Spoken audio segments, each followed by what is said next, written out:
Welcome to the Steve Reeve Podcast with the best moments from the past week and a few things that didn't make it to air. Monday. Literally drink the tears of your enemies, of your rivals. It's to do with football. Fireball whiskey, that cinnamon-flavored stuff. I guess they're behind this campaign where they're going to be in attendance at different, pro as well as college rivalry games during the football season.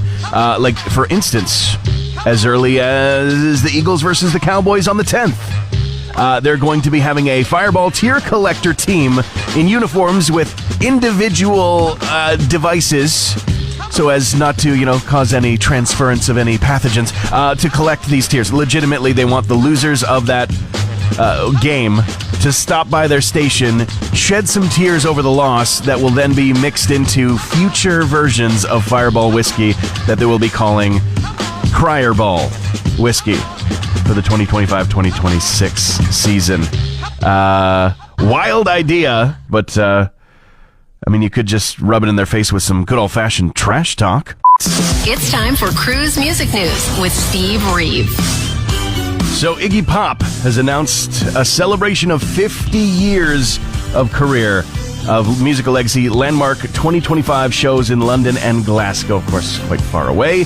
But next year, they will be playing, they just got announced, and of course that's going to include solo stuff all the way back to his work with the Stooges as well. Would be a pretty wild show to go to. Might not be in the cards. Same deal for Tony Iommi. He might not be able to get his favorite guitar back from Hard Rock Cafe. Apparently, his 1964 Gibson Monkey SG Special was lent to the restaurant chain, with an individual making a deal with Tony Iommi directly. However, that individual has since passed away, and the chain themselves, let's just say, are hesitant to return it back to him. Unfortunately, it's become a bit of a contentious issue as he tries to campaign to get that back. I don't know. I feel like it'll make its way back to him.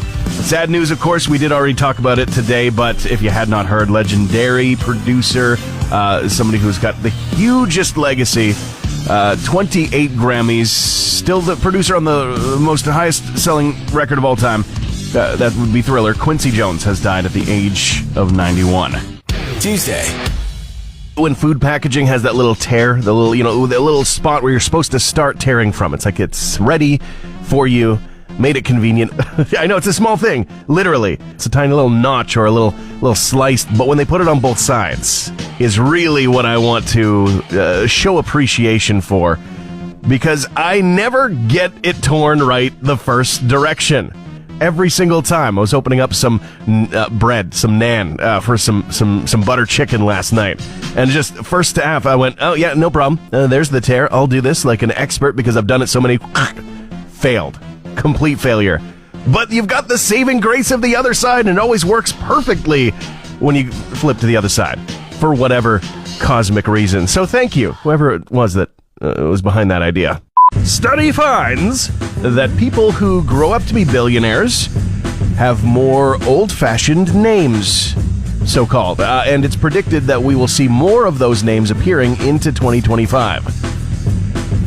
This prediction by the same people who did this study that makes you really scratch your head. I kind of feel like we have the horse and the cart switched here.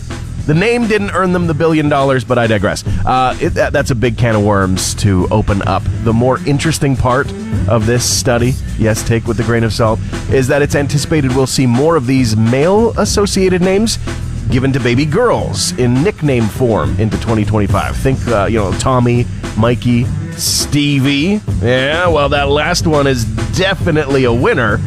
I don't think we should hold our breath. All I ask, only requirement, is that you just don't invent a new way to spell a name just for your kid. I'd rather you went the Seinfeld route and named them Soda than that. You're listening to the Steve Reeve Podcast from 100.5 Cruz FM. Reunions always give the warm and fuzzies, and in a new interview with The Sun, Art Garfunkel said that though they've had a very tumultuous relationship and they have not even performed together since 2010, that he had a reunion lunch recently with Paul Simon, and it was a very, very warm and wonderful experience. He says there were tears. I was crying at a certain point because I felt that I had hurt him, but there were hugs. I'm cherishing this 2-week-old memory of having lunch with Paul Simon. It's a little bit beautiful. Good news for The Cure. They, after quite a hiatus as well, have put out a new album, and Songs of a Lost World is doing very well. Might be on the way to a #1 spot on the UK albums chart after just releasing recently. It's their 14th studio album, and of course they've been promoting it, hitting the pavement in the UK to show people that it's here and that they are returning in a big, big way. And the people appear to be receiving this news, this new release, quite well. And also, artists across the world in all kinds of genres are coming out of the woodworks to celebrate, to share the legacy and the love for Quincy Jones, who we learned passed away quite recently at home, surrounded by family. Even artists like Canada's The Weeknd, Abel Tesfaye. Not somebody you get to hear on our airwaves all that often, but a very big name, and he says that it's the reason why he even does music in the first place. And he's not the only one with that sentiment by a long shot. Wednesday. Apparently at Petra, the ancient city in Jordan, which is one of the new 7 wonders of the world. It's been photographed countless times, been featured in several movies, including one of the locations used for Indiana Jones and The Last Crusade. And this is a discovery that after 200 years of excavation and investigation, they haven't found anything quite this wild. 12 human skeletons, the remains of 12 people, as well as artifacts dating back 2,000 years. One of them that has gotten the entire team of archaeologists and investigators so thrilled is that they found a cup, a chalice of sorts that really does resemble the correct chalice. Don't go with the ornate one, go with the simple plain one at the end of Last Crusade. Sorry, spoilers, but really cool that they found this at the actual site, the actual location. Although, cynical mind does go, hopefully it wasn't planted. Because it's a cool discovery.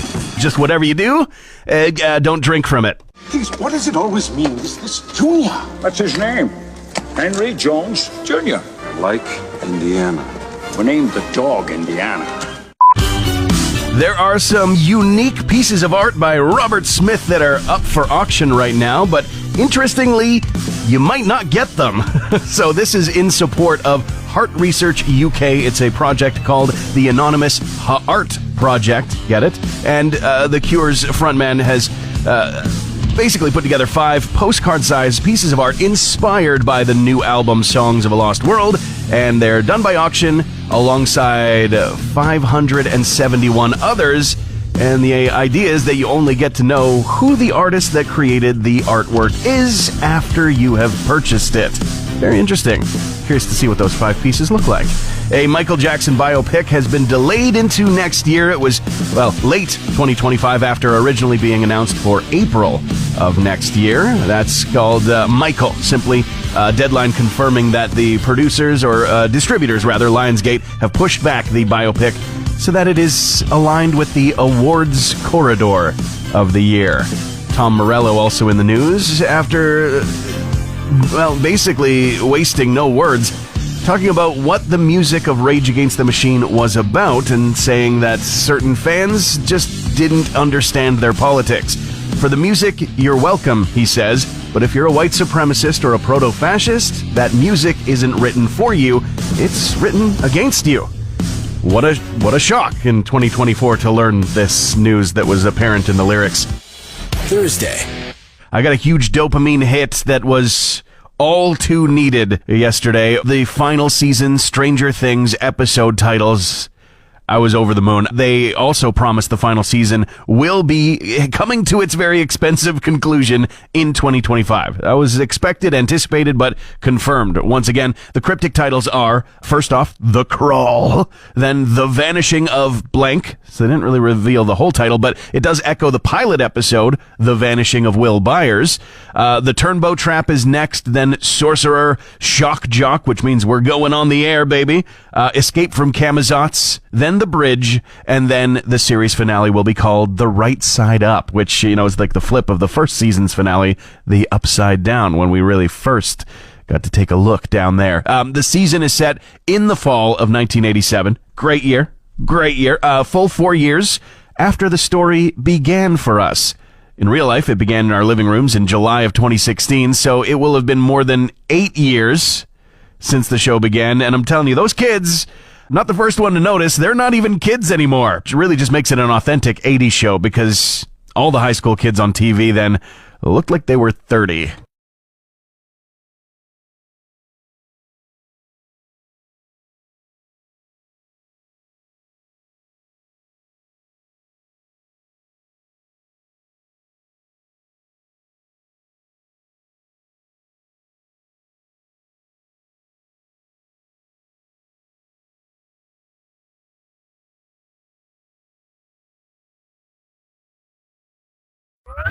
Thanks for listening to the Steve Reeve Podcast from 100.5 Cruz FM. We've got a couple stories, starting off with a little bit of a retrospective from frontman for Iron Maiden, Bruce Dickinson, talking about the moment when he was almost convinced that he would no longer be able to be part of the band. He was battling throat cancer. He was diagnosed in 2014, underwent chemotherapy and other treatment in 2015, and at the time, though he was given the all clear later that year, he was worried that that would not be the case, or even if he was given the all clear to, continue living, if his singing would be directly impacted. He said in the Rich Roll podcast very recently that he was prepared to leave and find a replacement. He, of course, isn't even the original singer of the band. The first 2 albums had Paul Di'Anno as the vocalist on Iron Maiden and Killers, who unfortunately passed away in October at the age of 66 this year. And you ever feud with your neighbors over something? Well, it happens to the musicians as well, the rock stars. Led Zeppelin's Jimmy Page appears to be giving a little bit of problem, a little bit of stress, a little bit of struggle to Robbie Williams as he tries to fell a tree that is apparently and so-called infested with fungus.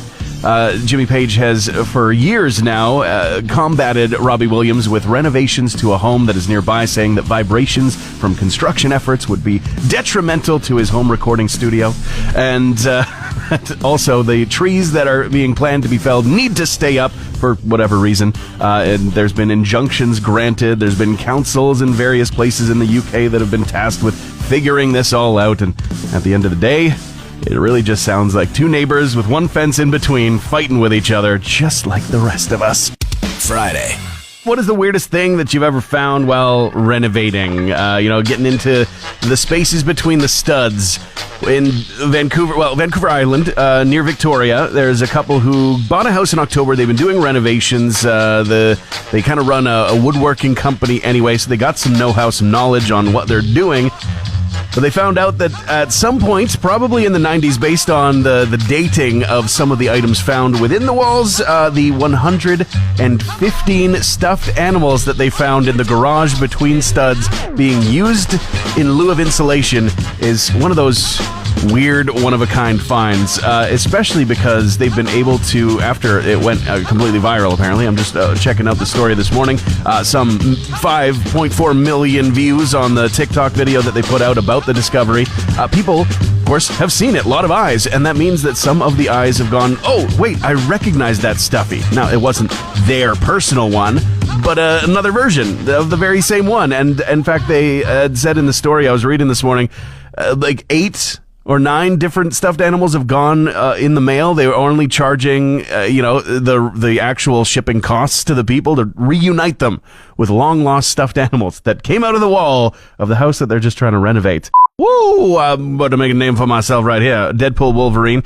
The whole conceit of that movie was that they introduced the anchor beings, Wolverine being that for the X-Men universe, but also then you had Blade in his own franchise. As soon as he left, like, the franchise died. So the universe died, And they have the chance to bring back these characters that were in one-off movies or you only got to see here and there kind of during that X-Men era of Fox Marvel movies. But Gambit, you never did see. That was the funny thing about it, was that there was a lot of work being done to make a standalone Gambit movie with Channing Tatum in the role. Just never happened. Till finally, Ryan Reynolds made it happen in his own movie by bringing him back. Now, apparently, according to Ryan Reynolds, Marvel is obsessed with Channing Tatum in the Gambit suit. They loved how it looked on screen. They loved how it performed. I mean, he has no control. Ryan even saying that there's a lot that happens behind closed doors in meetings that he has no idea how the clock ticks, how the gears are working over there. But he does know they like what they saw. And who knows? Who knows? There might just be some more Channing Tatum Gambit in our future. Whether it's standalone or just included in another MCU type film, I don't know. I'm here for it. It was kind of played for a gag, but I loved it. I want to see more. You're listening to the Steve Reeve Podcast from 100.5 Cruz FM. We may finally have an answer to whether or not it was intentional that, well, people have kind of found that Pink Floyd's Dark Side of the Moon was written to synchronize with the Wizard of Oz film. David Gilmour has actually finally addressed it. He showed up on The Tonight Show with Jimmy Fallon just last night, and they discussed it. You know, you're able to watch that whole thing, the interaction for yourself, but basically he said, we listened to it, his wife and himself, years ago. Somebody said you put the needle on it, and near the third roar of the MGM Lion, you start Dark Side, and there's strange synchronicities. He said, there are these strange coincidences, but it was absolutely, as many people suspected, not intentional. That's about it. And there was a busker who had no idea that they were playing in front of rock royalty with Chad Smith of the Red Hot Chili Peppers in the audience and then jumping in to help out with the session. This is one of those things where I love to see happen, even if sometimes you have to wonder if it's a little bit, engineered. Still, cool video nonetheless. And we're about an hour out from the Grammy nominations for 2025 being revealed. There's a pre-show that kicks off 15 minutes prior to it, but soon after we'll find out exactly who are up for the actual awards ceremony awards that will go live February 2nd. It's time for a local wild card. Steve introduces you to a local musical act from right here in our community and talks about our Fort Mac music scene. It's about to be released to the public, the Northern Lights Christmas album. Andrew Pottie is here with me, local musician with the Border Pines, as well as, you just do music and art all over town. So how you doing today? Good, Steve. Thanks for having me in this morning. Very happy to be here. Yeah, it's been chilly, getting to the end of the week here. We're lucking out somewhat in November. It's kind of hit and miss, but you can't help but think it's looking a lot like Christmas. I still haven't winterized my back deck, but I hear it's supposed to be like 9 degrees this weekend or something. So yeah, fingers crossed for any of that we can get through the colder months. For people who are completely out of the loop on this, there is a local Christmas album. To my knowledge, it's the first of its kind for Fort McMurray Wood Buffalo. It's the only one I'm aware of. Exactly. Yeah. So correct me if I'm wrong, but I'm pretty sure this is the first time that this has happened in our community. All local musicians putting this together, from the brain of Brian at the music room at the All In Sports Den, who we're big fans of that spot, of course. How did you come onto this project? Because I'm looking at the credits at the back of the album. You're all over this thing. I've done quite a bit on it. So it started with me. I was down at All In Sports at the music room. I was checking out some records. Brian asked me there if I was interested in getting involved. They were in talks with Composite High School there. Dan Gillies is the music teacher there. For sure, they got the recording facility. Yeah. Yeah, so they hooked us up with the room. I brought all my studio equipment down there and got it set up. That was on July 15th, and from there, we started scheduling the local musicians in. I recorded 11 of them. 2 of them were recorded elsewhere. Yeah. A whirlwind of having various artists come in.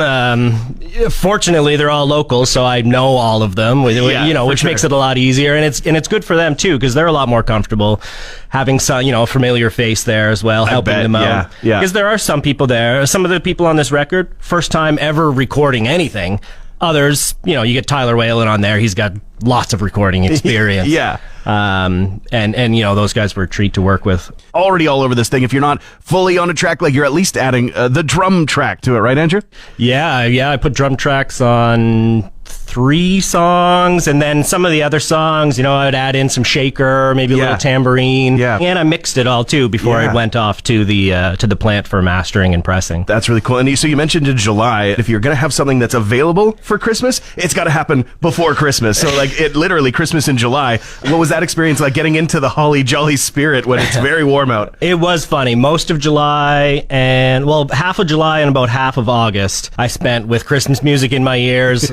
So it's it's available at the All In Sports Den as of next week, November 12th. That's which right. Is wild. It's so soon. And then big release party that's going to be happening. That's on the 7th of December. So we're getting right into the holidays. I think this is going to be a really cool, unique kind of gift. I see you brought one of these, the actual vinyl LP, into the studio. Yeah. It's my first time seeing it. So this is so cool. Cover art by Russell Thomas Art and Birdsong Studios. I really recommend everybody buy every single copy that you can. Sell this thing out, because I can only imagine what happens when things sell out. There's often a sequel. Well, you know, maybe. I don't want to get to head things, but maybe. I think there's about 26 musicians that are on this album.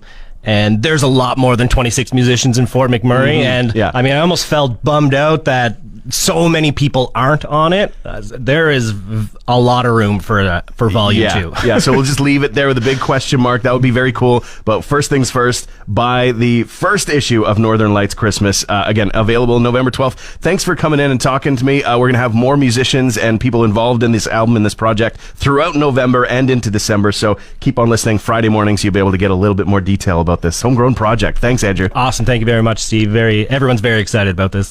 Transmission over.